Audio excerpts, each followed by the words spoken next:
Salut à tous les Mancuniens, j'espère que vous allez bien. On se retrouve aujourd'hui pour le premier match de préparation de la saison 2023-2024 de Manchester United qui affrontait une très belle équipe de Leeds United qui malheureusement est descendue la saison dernière en Championship où c'était pour notre première recrue Mason Mount de se mettre tout de suite en évidence, mais malheureusement il y a un joueur qui a volé la vedette à Mason Mount qui n'est d'autre qu'un petit de l'académie qui se nomme Kobe Mainoo. Donc, si tu n'es pas encore abonné à la chaîne, n'hésite pas à t'abonner, surtout de lâcher un commentaire. Je prendrai un magnifique plaisir de te répondre. En attendant, reste bien assis pour le débrief du match amical de Manchester United contre Leeds United. Manchester United s'est imposé 2 buts à 0 face à la très belle équipe de Leeds qui n'a pas démérité son statut, même si aujourd'hui ils sont dans des championnats différents, l'un en Premier League et l'autre en Championship. Mais c'est une équipe qui, la saison dernière, a joué contre Manchester United en Première League, ou même on s'en souvient que Leeds était venu faire 2 buts partout à Manchester United et c'était une performance qui avait déplu à la majorité des Mancuniens, dont moi, y compris. Mais, pardon, mais aujourd'hui, voilà, c'était dans une toute autre dynamique. Et Erik ten Hag a avancé son équipe avec sa tactique habituelle, le 4-2-3-1, emmené dans les buts par le vétéran gardien Tom Heaton.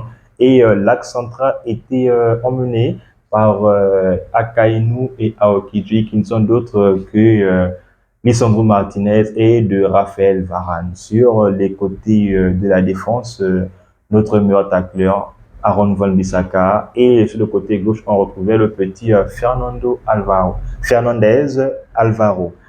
Le double pivot de Manchester United, là où le match s'est fait, était emmené par le petit qui est venu prendre la vedette à Mason Mount, Kobe Mainoo, accompagné de Hannibal Miejbri, et le quatuor offensif emmené par Amad Diallo, Mason Mount, un autre petit de la formation Forson, il s'appelle. Et l'attaque était animée par Sancho, les gars. Sancho, et oui, les gars, Sancho. Donc, le match commence dans une vibe vraiment pas possible. C'est que les petits, en fait, ils ne se sont pas mis en tête que là, c'est une équipe de grands. Non, ils sont venus, ils ont joué leur ballon, si bien qu'on avait le goût de le voir jouer. C'est vrai, les automatismes n'étaient pas forcément là, mais le sens du jeu, le sens du placement de tous les petits qui ont joué avec les grands parlait pour eux. Si bien que voilà, hormis le fait qu'il y avait une pièce manquante qui n'était d'autre que l'attaque, parce que c'était Sancho qui était en pointe.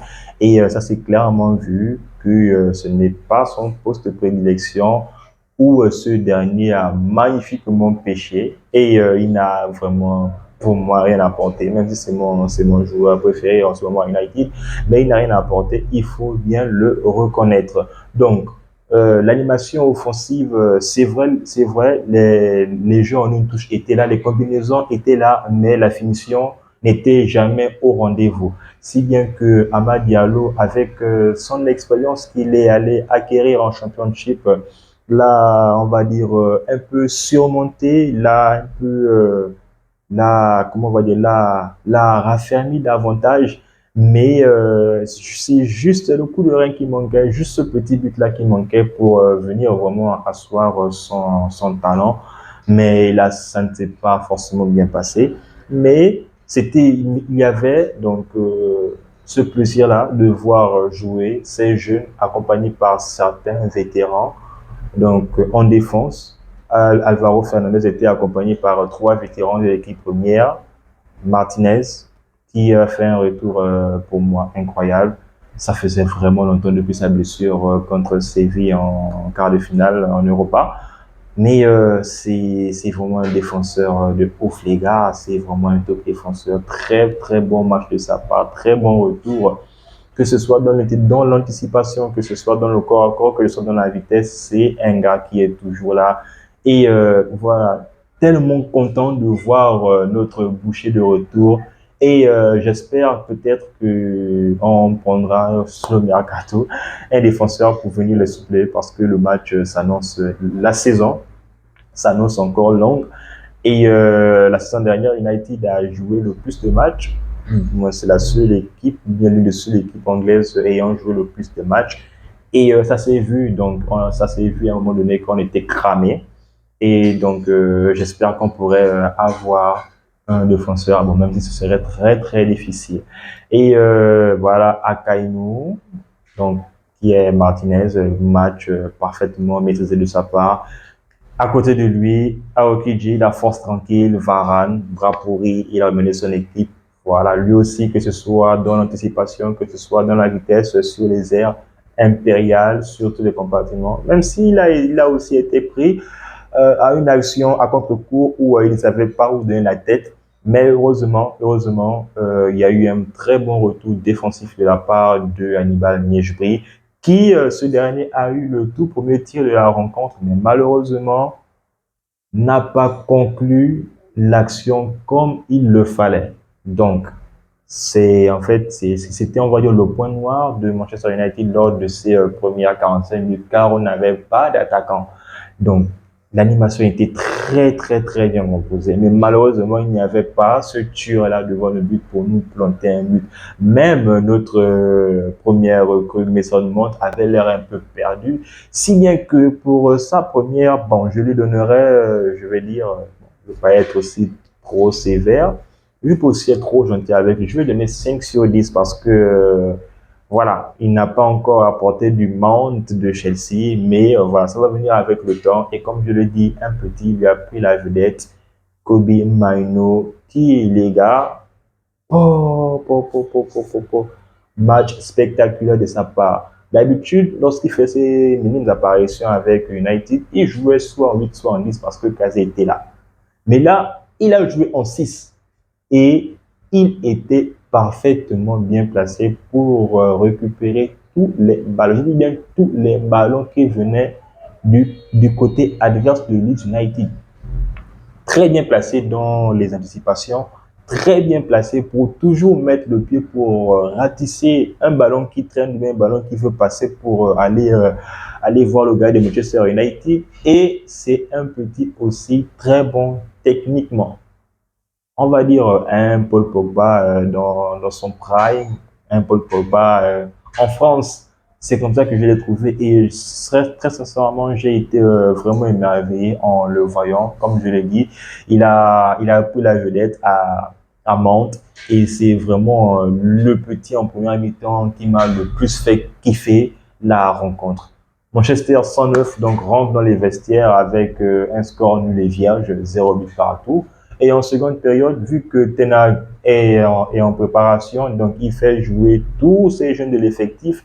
Et c'est ce qui s'est passé. Des petits ont accompagné les grands en première mi-temps et tous les petits de l'académie, certains qui ont été cotés, ont repris la seconde période. Si bien que deux autres petits se sont encore mis en évidence. Je parle ici de Shortire, ou bien Shortir, je ne sais pas si ça va être Shortire, oui, Shortire, et Emeran, le premier buteur de Manchester United, sur une très bonne passe d'un autre 6 aussi, même si ce n'était pas vraiment comme Mainu, Charlie Savage, qui a fait une très bonne seconde période quand même, hein. Oui, mais Mainu était quand même plus fort. Donc, très belle passe de Savage pour Emeran. Emeran, qui, gaucher qu'il est, s'est bien appliqué pour ajuster le gardien de Leeds pour que le ballon aille se loger dans le petit filet opposé de Leeds United. Et Manchester mène enfin un but à 0. Les petits ont tellement bien assimilé le jeu mis en place par Ten Hag qu'il y avait cette sensation-là de waouh. Personnellement, j'ai pris goût à voir ces petits jouer. Bon, même si j'étais un peu ennuyé parce qu'il manquait des buts, parce que voilà, c'était beau de les voir monopoliser le ballon, mais il manquait voilà l'action où il fallait tuer. Et c'est arrivé avec le second but où je ne pense même pas qu'un joueur de Leeds ait pu toucher le ballon, sauf lorsqu'il est venu prendre le ballon pour le ramener au centre. Mais c'était un très beau but, les gars. Comme je l'ai dit, Shortire qui a sorti son épingle du jeu, un joueur très technique qui a parfaitement respecté les consignes tactiques du coach, qui jouait, c'est vrai, même s'il faisait ses zigzags techniques, était toujours au service de ses coéquipiers. Sa dernière passe même parle pour lui, mais quelle passe, les gars, quelle passe. Et enfin, ce qu'on n'avait pas en première mi-temps, en seconde mi-temps, tous les joueurs qui ont été remplacés ont joué chacun à leur poste. C'est peut-être la différence qui a été mise en avant, où le 9, Eagle, Joe Eagle a marqué son deuxième but et c'était vraiment un très beau but. Pour ceux qui n'ont pas regardé le match, les gars, je vous invite à aller regarder les extraits. C'était un très beau but de la part de Manchester. Le deuxième, c'était top performance de sa part. Donc, comme je l'ai dit, c'est Mainu qui a pris la vedette à Mason Mount. Mais deux autres petits aussi ont sorti leur épingle du jeu, Shortire et le petit Emran, même si il était, on va dire, esselé, mais il a réussi à se mettre en lumière et les petits n'ont pas tremblé malgré une équipe première qui, je le rappelle encore, en la saison dernière était en première ligue avec eux, a même donné du mal à Manchester United lors de la double confrontation. Mais heureusement, on s'en sorti. Comme je l'ai dit, pour revenir sur Mount, ce n'est que le premier match. Je ne veux pas aussi être trop gentil ni trop sévère avec lui. Je donne une note de 5. Vous, dites-moi en commentaire quelle serait la note que vous lui donnerez. Je me ferai, comme je l'ai dit en amont, un plaisir de vous lire. En attendant, on s'abonne, on partage, on reste en santé les gars, tous mon client.